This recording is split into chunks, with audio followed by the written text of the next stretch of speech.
L'area dove insiste adesso la proprietà della Fagiana era un'azienda che proveniva da un ramo della famiglia e con una piccola produzione di riso, che è stata una grande passione sempre del papà. Lui era un ingegnere, però aveva sempre avuto questa grande passione per la terra. È iniziata questa lunga ricerca e ci ha portato a questa opportunità.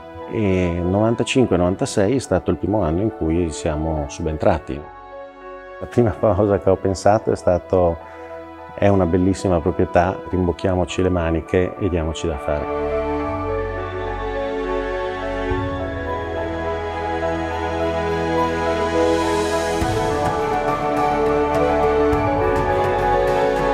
Siamo nel 1920, quando la famiglia Pasti e Romiati hanno bonificato tutta l'area da Eraclea, da Caorle fino ad Altino. Il comparto della Fagiana è stata una delle prime aziende bonificate, ma anche vendute.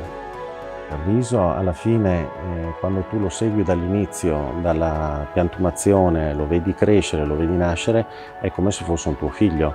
In special modo qua in quel di Eraclea si è creato questo ambiente unico che non è servito a spendere tante energie in pubblicità o marketing, bastava il passaparola. Questa era la cosa più importante, la cosa anche che ti dava più soddisfazione, perché voleva dire che tu avevi un prodotto tra le mani che era un prodotto valido. Io ho avuto un'altra ulteriore fortuna, che è il figlio del direttore di Eugenio Conte, Michele Conte, che è nato qua e ha una passione tale che lo vedi proprio, che lui ci mette proprio il cuore in tutto quello che fa.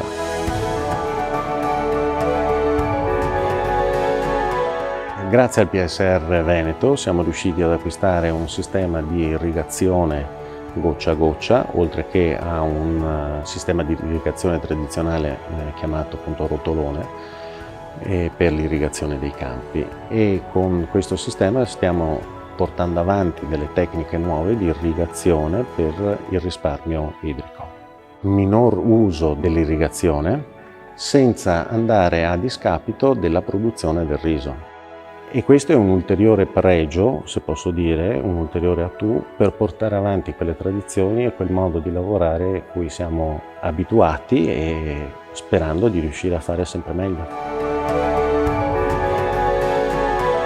In campagna non si finisce mai di investire e soprattutto non si finisce mai di migliorarsi. Se ci sono degli altri investimenti o degli altri fondi dati dal PSR, sicuramente saremo pronti per cercare di portare avanti delle strutture che servono a migliorare tutto quello che è la produzione e la qualità dei nostri prodotti che dopo mangiamo quotidianamente.